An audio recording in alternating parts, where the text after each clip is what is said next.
I graduated college in '08. Therefore, my job market options were slim as the economy was kind of in the tank. And the family still had the moving business. We saw that people are struggling with food insecurity while 40% of the food produced in the US ends up in landfills. So I started asking customers, will you donate your food when you move? And in a month, we collected 300 pounds of food.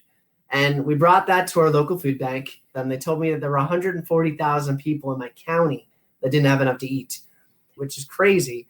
So if my family's moving company could feed 300 people in a month, what happens when you get others involved? How did you first hear about the project that we were working on that was Move for Hunger? It was your uncle and your dad.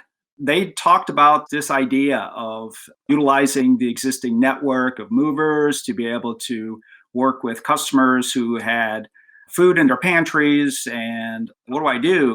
It made a heck of a lot of sense. And right from the get-go, we were like, let's see what we can do. Through you, we were able to kind of pilot it a little bit with wheat and van lines in 8 different markets with 8 different moving companies. And we had the same rate of success in all of those places. That was kind of how I started building the organization. We were sending out press releases to the local news. And when I say we, it was like me and a volunteer back then, because that's all this thing was.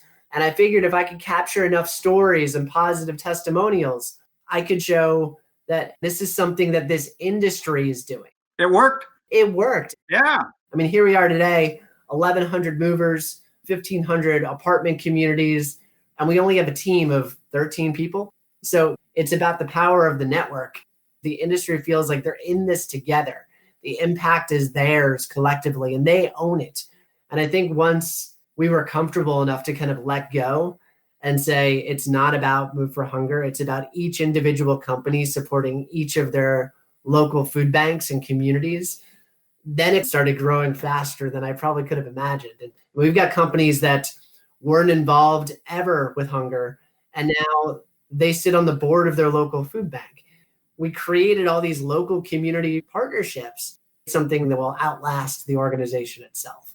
It really kind of ticks you off that in a country as rich and as blessed as ours, that we have so many people that are going into this evening without a meal. Thank God that there are people across the country that are trying to do something positive to eliminate this. Thanks to Move for Hunger, I've been involved here in central Indiana with an organization called Second Helpings.